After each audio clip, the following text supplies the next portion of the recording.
growth conversations.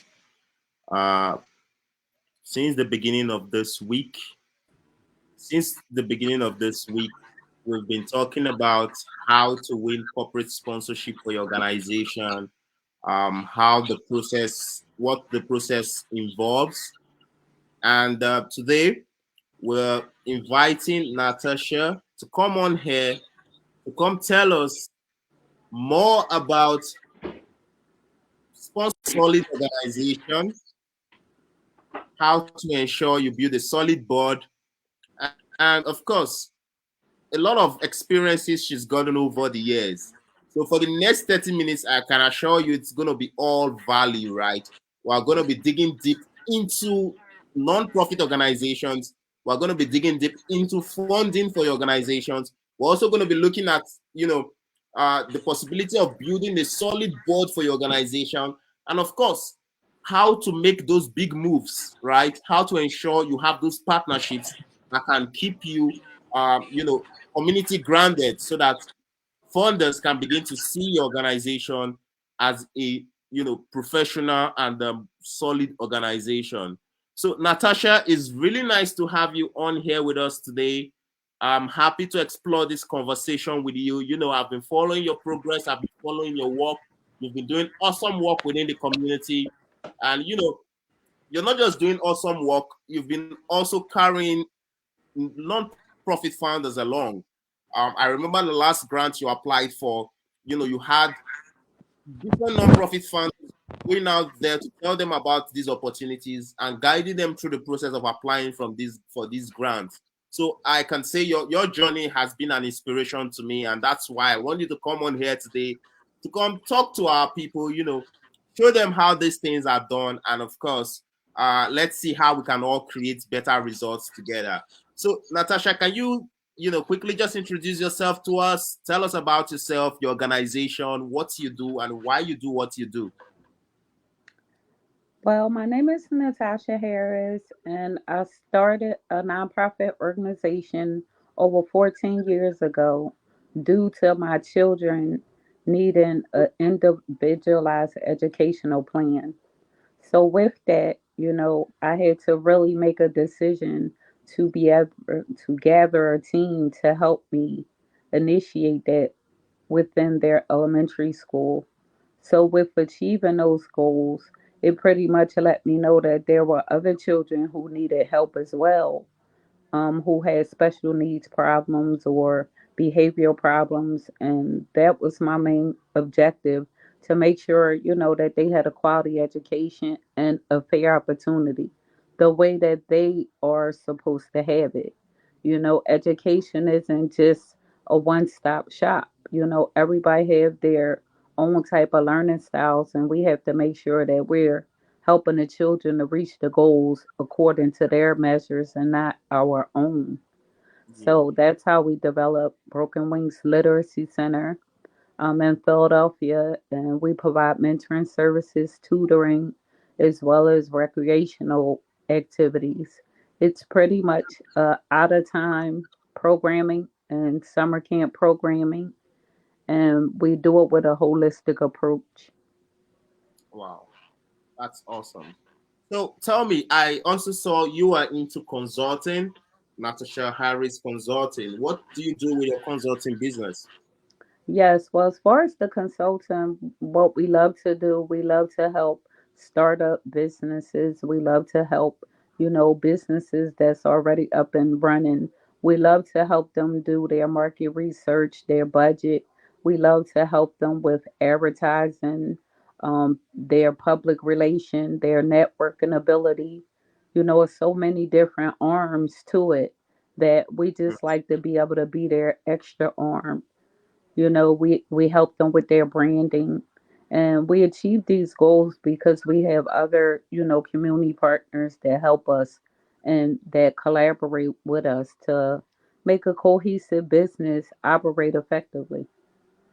Mhm. Wow, that's awesome. Now, tell me, I know your organization is fully grounded. You have board members who are, committed to your mission.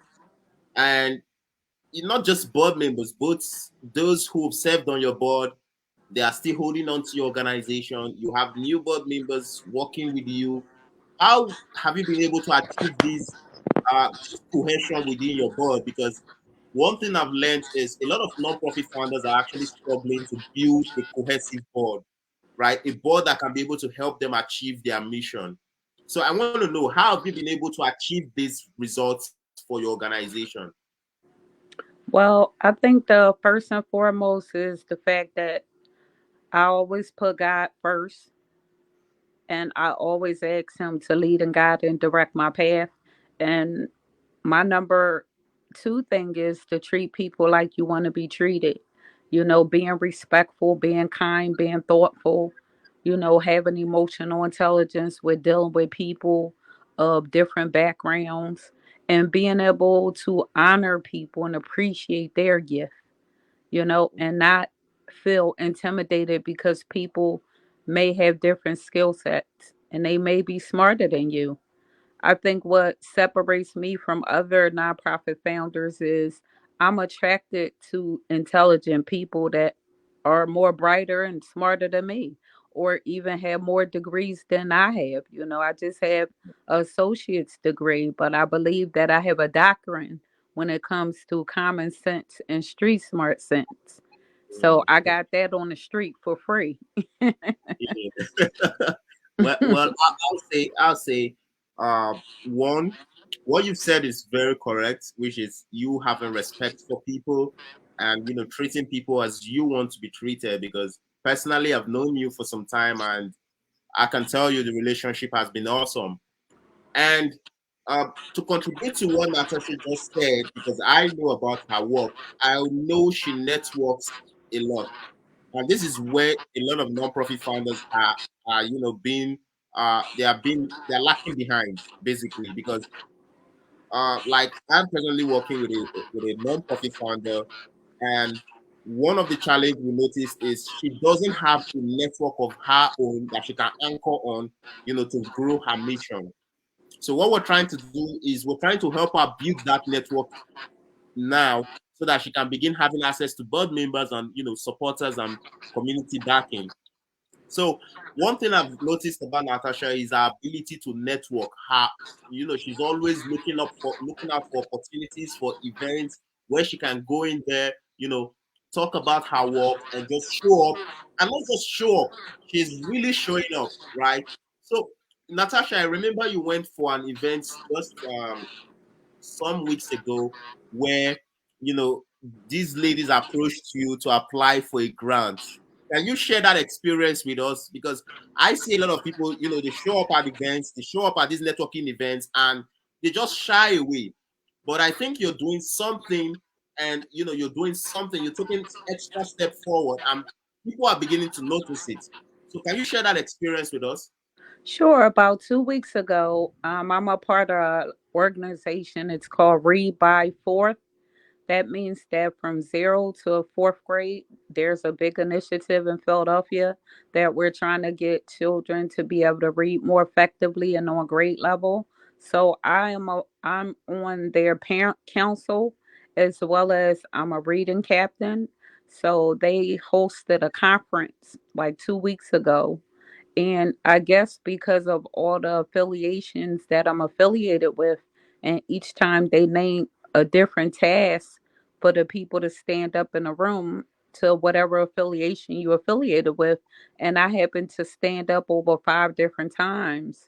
So at the end of the conference, the two ladies, they had came over to me and they sat down at my table, and I didn't know them, but what they said to me was I interested in grant funding? And I shared with them what made them, come over to me. And they said it's because of your energy, like you have a high energy, and that you are involved in so many different platforms. And we felt the need to be associated with you too. Mhm. Wow, wow, wow, wow. Now you see where we're coming to when we said it's very good to, network, and you're not just networking, but you're showing up authentically, and you're showing up with your 100%. Like you're not giving in 10% and holding back 90%. You're showing up completely and you're giving it your all.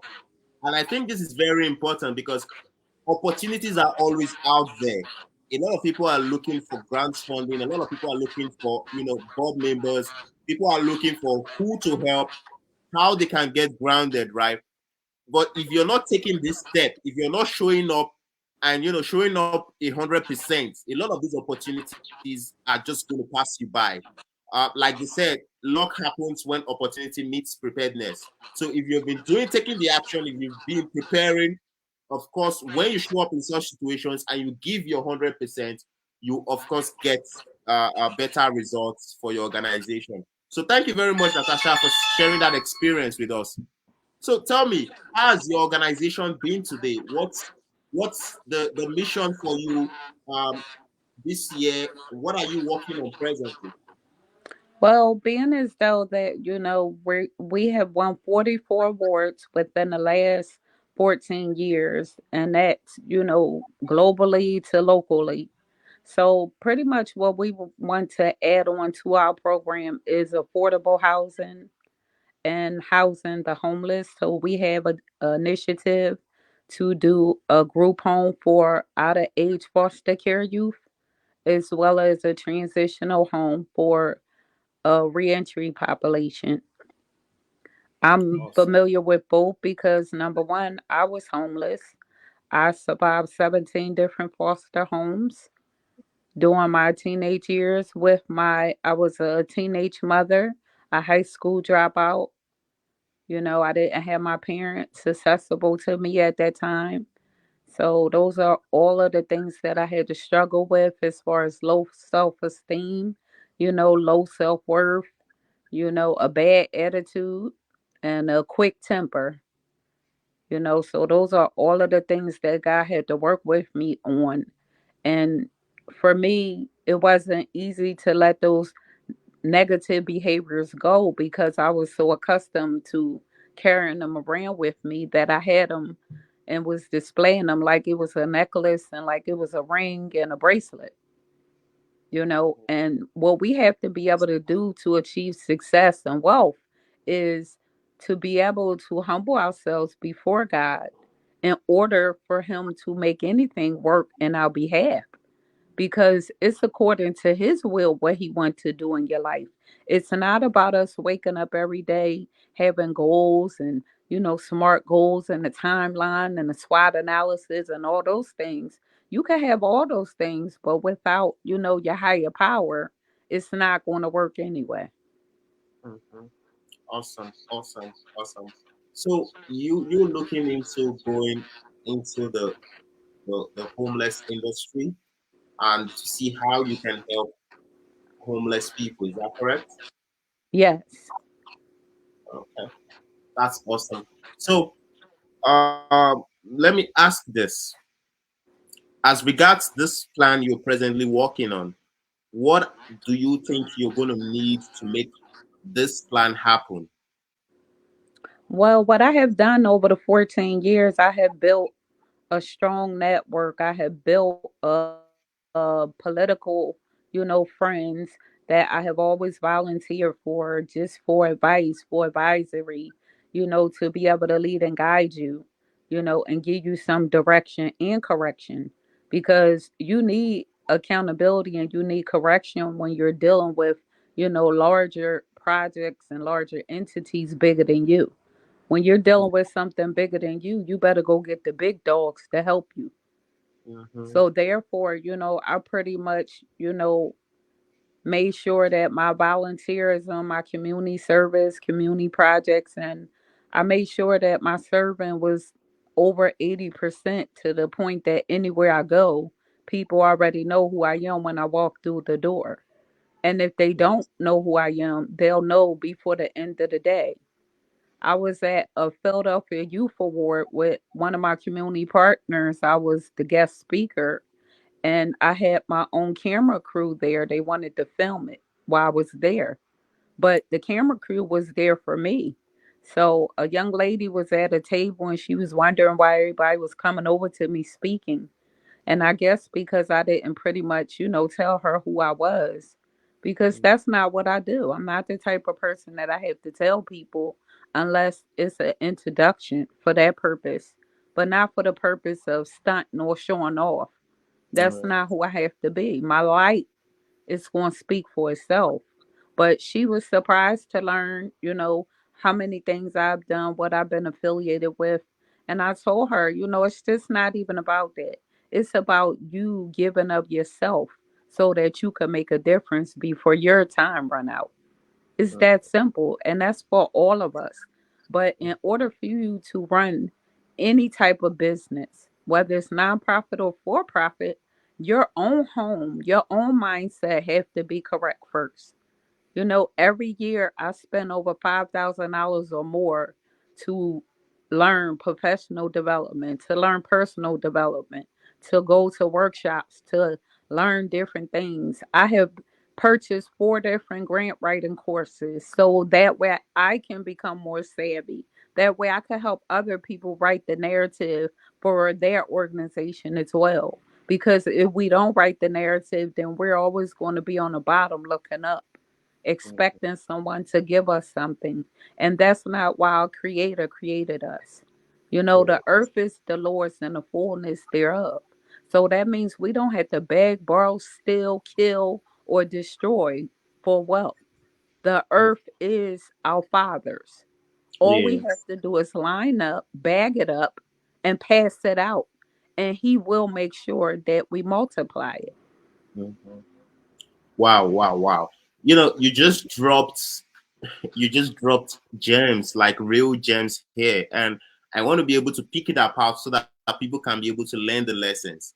So my book, the book I wrote a book on the fundamentals of fundraising, and one of the chapters on that book is the mindset factor, right?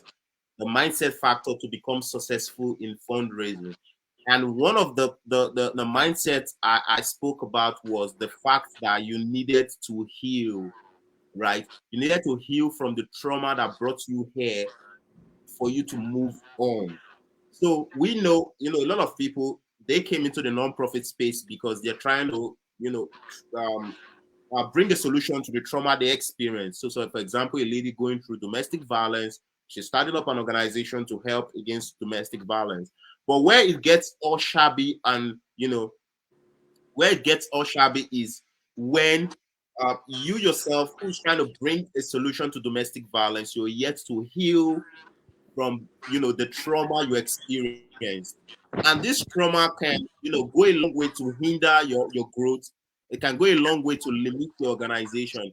So this goes to what you initially said when you talked about trying to from your experience growing up, you have to let go of those trauma. You have to let go of those attitudes that didn't serve you, to become who you are now. So I think that transition is very important for non-profit founders.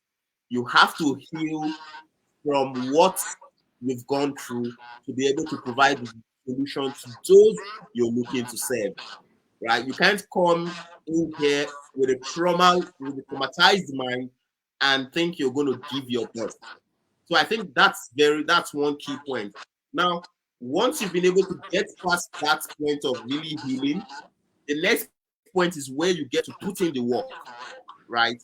This is where you now put in the work. And this involves you, one, showing up authentically as your real self, as the healed person, right? And then two, doing it the work of actually networking, reaching out to people.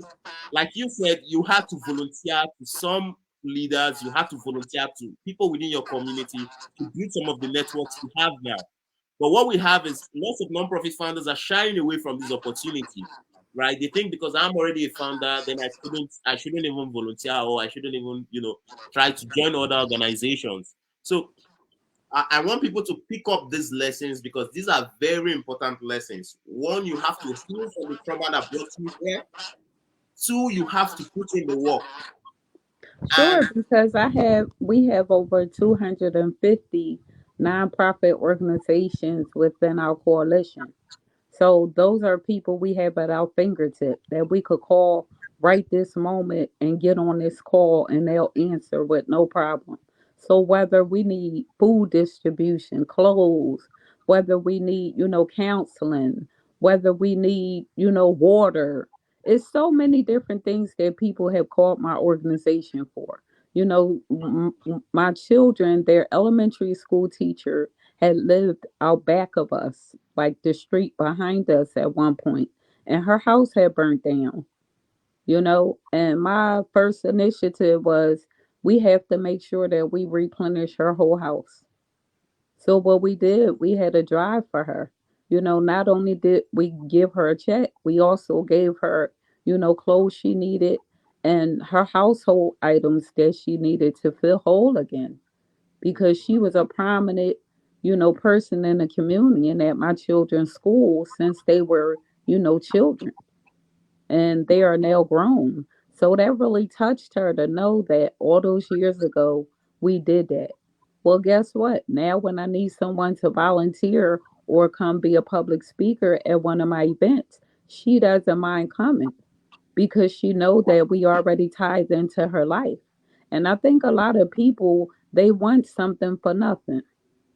And that's the bottom line to it all. You have too many large organizations who budget, is predicated 90% to them and 10% for, the actual work. And I feel as though my statistics is different, because a lot of my, funds are coming from my own work. It's coming from my businesses that I have, Yeah, that I'm the main funder of my organization. And I did that because I wanted to make sure I'm going to be accountable. I wanted to make sure I'm going to have the biggest stake, yeah. because I don't want to ask someone for something that I'm not doing. Mhm. I don't want Now, somebody to have to take care of me. You know, I want it to be, something sustainable where mm, I have 10 different CEOs who are serving on my board. So that gives them opportunity to learn some things that I know, and it gives me an opportunity to learn things they know. So wow. if the captain isn't available, guess what? I have 9 more captains who could step up today, and I will Yeah, fully pass the baton to them. Because if you're going to teach someone how to fish, you also have to teach them how to sit down and enjoy the fish dinner with you. yeah. Wow, wow, wow. This is really awesome because what you just said makes a lot of sense. Especially where you talked about having access to whatever you need, because you've been able to give back to your community, because you've been able to support these non-profits that you have access to within your community. Now, whenever you need that support, you get it. So, like you said, a lot of people are trying to get something for nothing. They are not willing to put in the work. They are not willing to give something, but they wish, to get all they desire to achieve their dreams. So I think there's this gap here. If you're looking to achieve something, you should be willing to put in the work. You should be willing to give Absolutely. something give something for whatever you're looking to get. I And mean, even at a job, so many, head executives, they want to squeeze everything out of the employee instead of investing in them, sending them on vacations, making sure they have proper health insurance, making sure they could take off when they need to handle their personal affairs. It should be so many incentives. I mean, a lot of the big name companies that have good incentives packages, I always, applaud them, because you should. Your incentive package should be outstanding because they are making you look good. You can go on vacation with your family out of the country because of the sweat of the brow of another man that isn't making 20% of what you're making. wow, wow, wow. Well, Natasha, this is gold, and I really appreciate you, putting this forward because there's a lot founders can learn from all this, right? Because We have too many founders who are just coasting. They're just they're just there, right? They're not showing up 100%. They're not giving as they're supposed to give.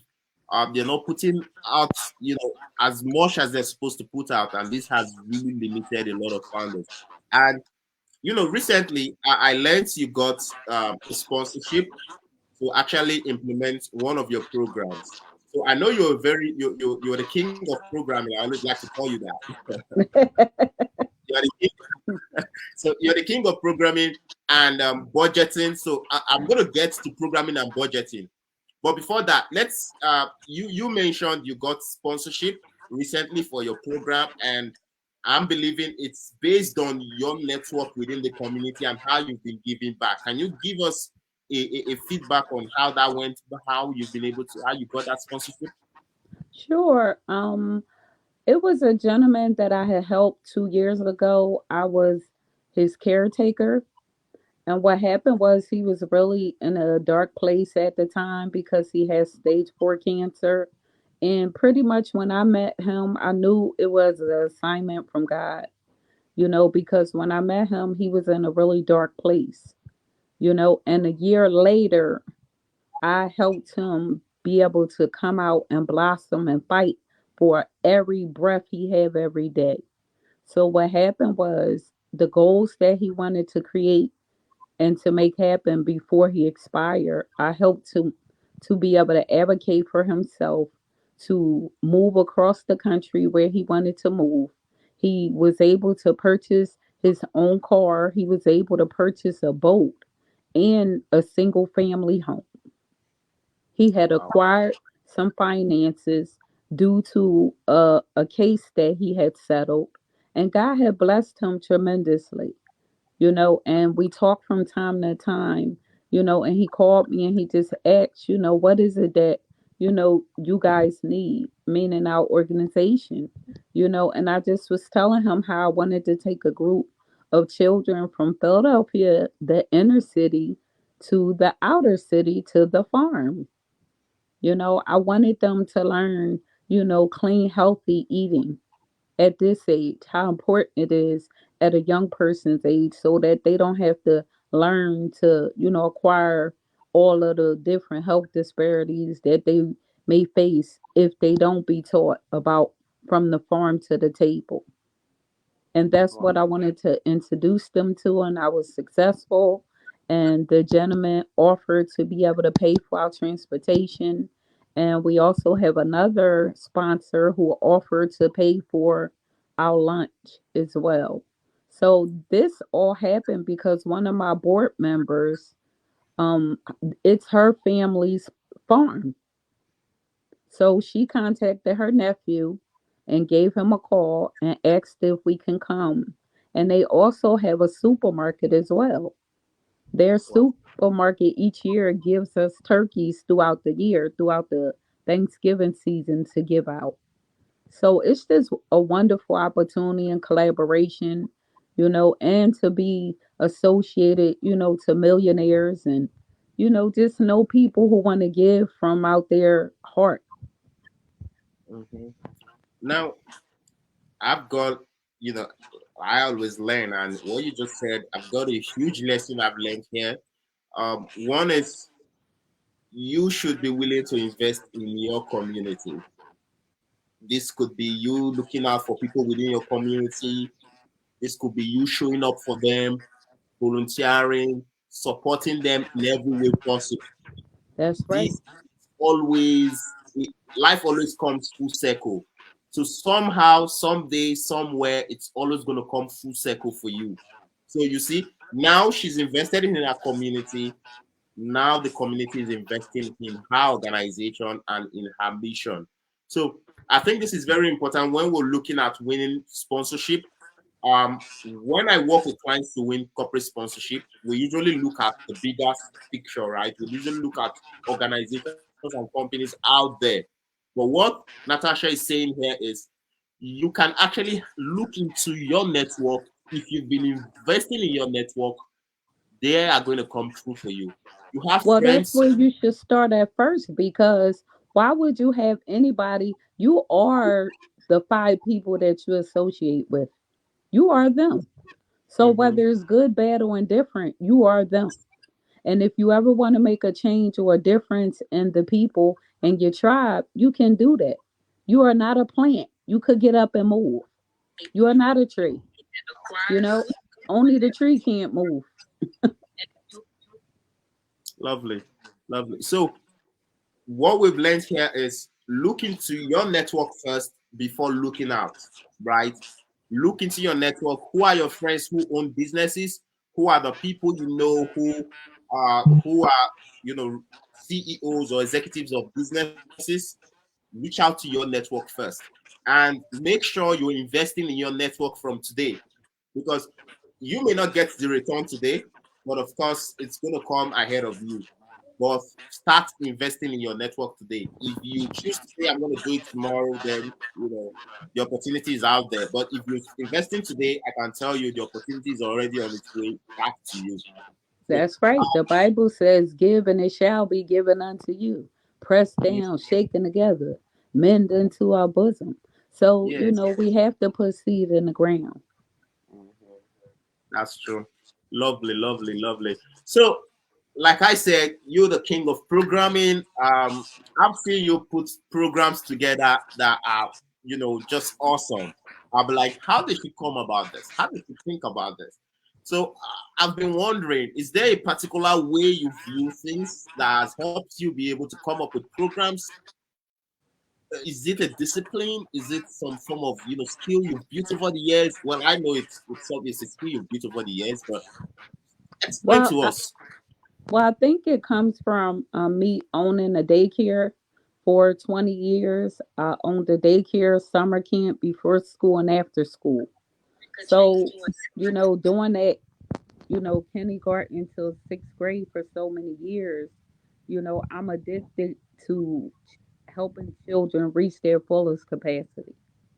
Mhm, And Broken Wings have given me an opportunity to work with the families as well.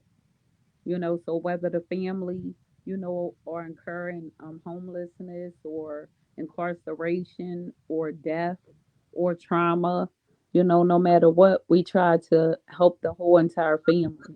You can't go inside of a home and you're there to visit a child who may have trauma, but you get in there and the roof is off, or the furnace is broke. So do you just come in and deal with the trauma and leave the roof off and the furnace broke?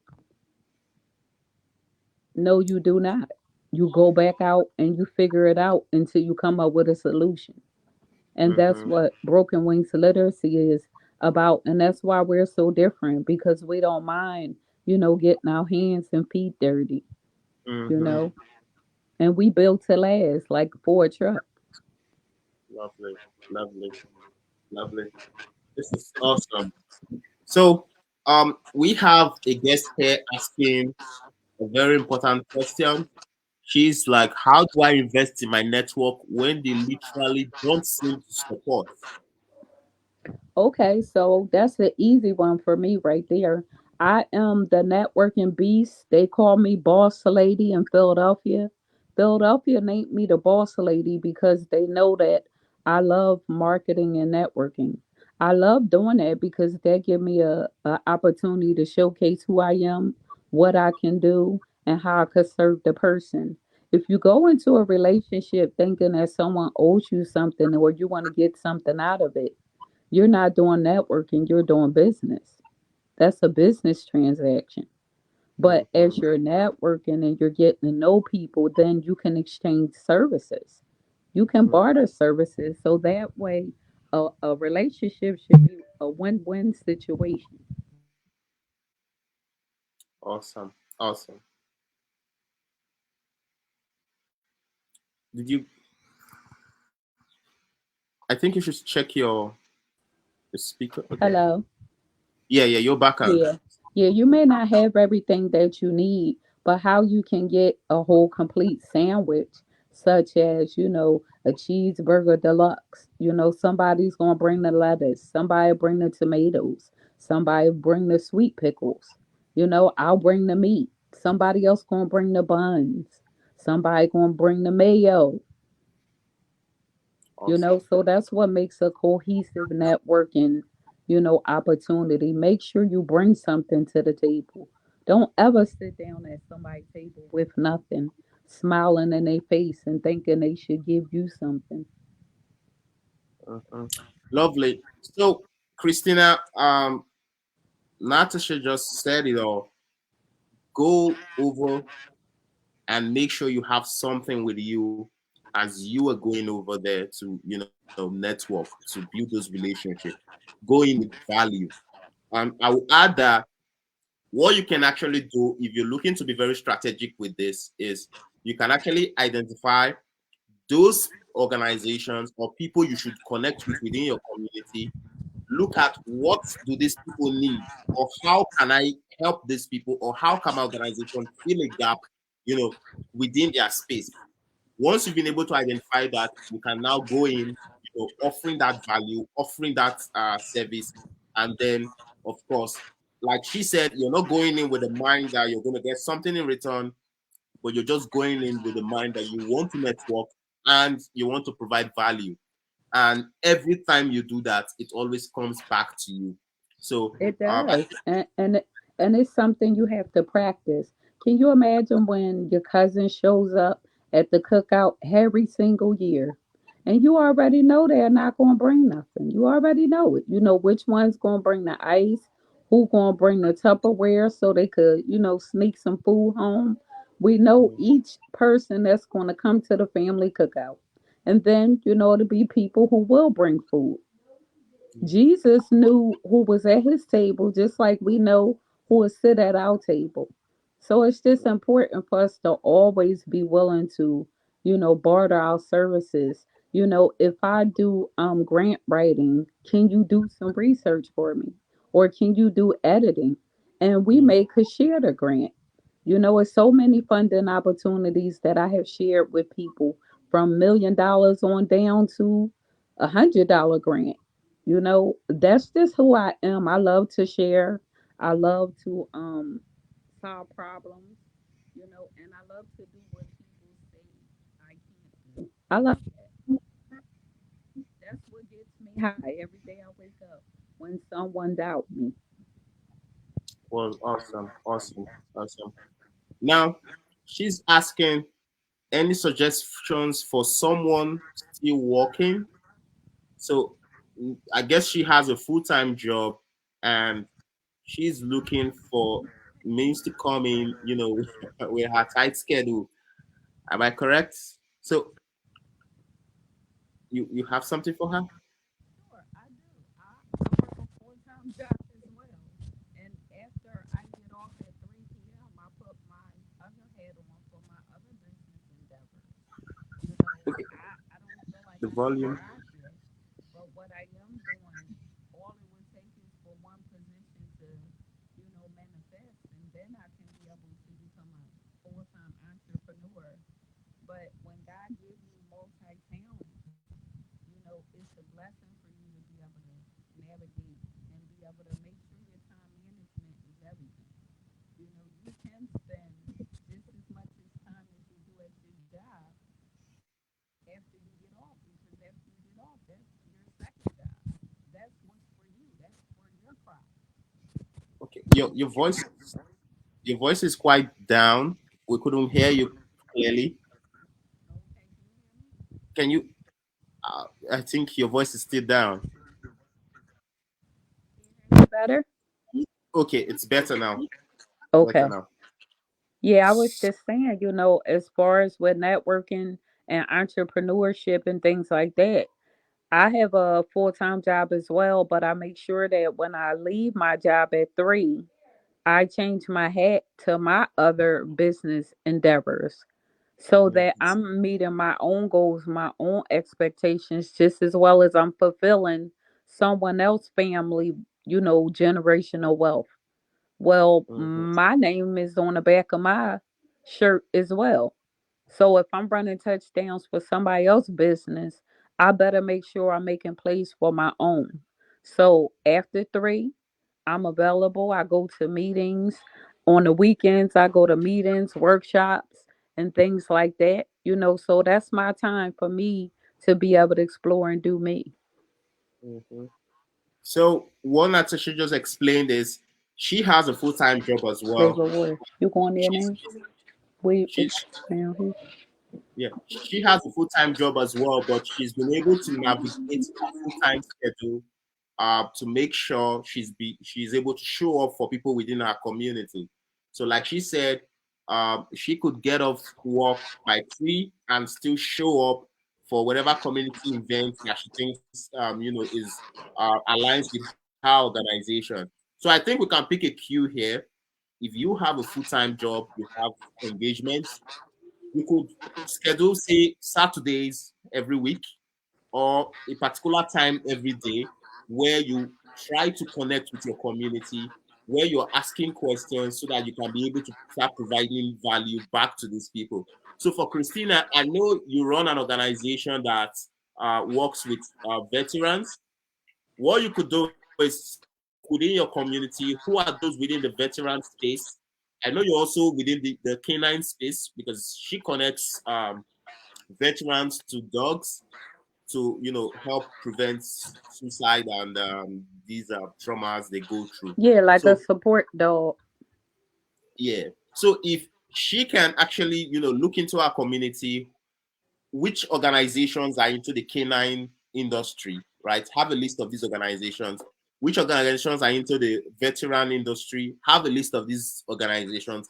Now we're trying to be strategic, right? You could go as far as within your entire community and network and help.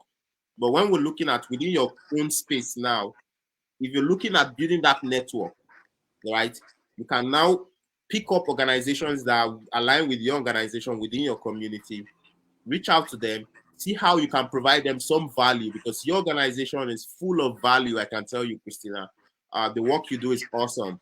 So if you are actually looking, see if you can see ways from the work you do, you can be able to benefit these organizations. I can tell you, you are building a solid partnership for life. And such partnerships don't go away, right? They are partnerships that continue and continue and continue to strengthen. So, And Rooney, let thank your you. guests know that I'll put my email and my contact information in the chat so they can contact me anytime they need anything. Thank you. Okay. And So, we are Natasha, on Facebook. We're on Facebook, Broken Wings Literacy Center on Facebook. okay.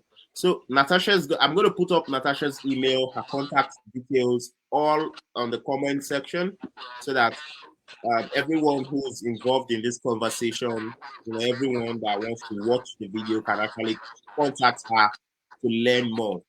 So thank you so much, Natasha. It's been wonderful having you here. I can tell you, this is value, like this is real value, and I'm really grateful for you coming on here to share your experience. Is there anything you'd like to share with the audience before we round up?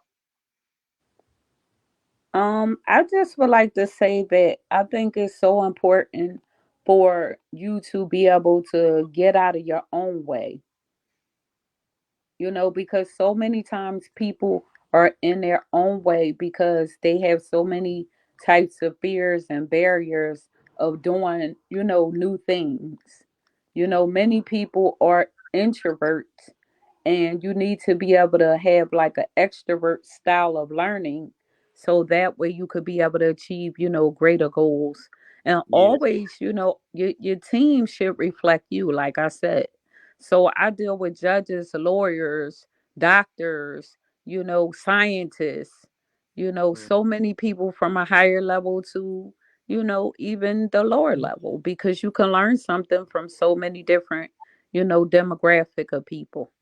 yeah, So I thank awesome. you guys. I have to go. I have another meeting at noon, but it was definitely a pleasure and a blessing. I left my website and you can always contact me. Thank you so much, Roni. This was really special and I really appreciate it.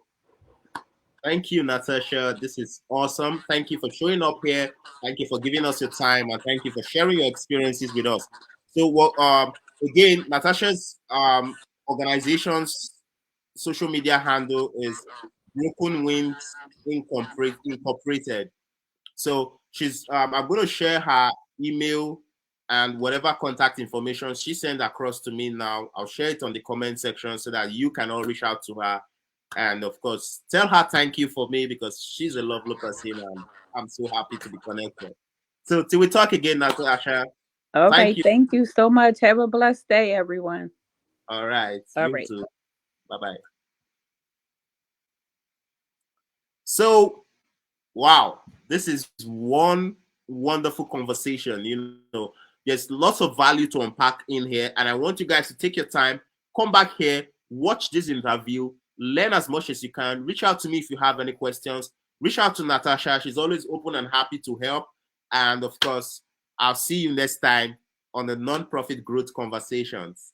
Thank you and bye bye.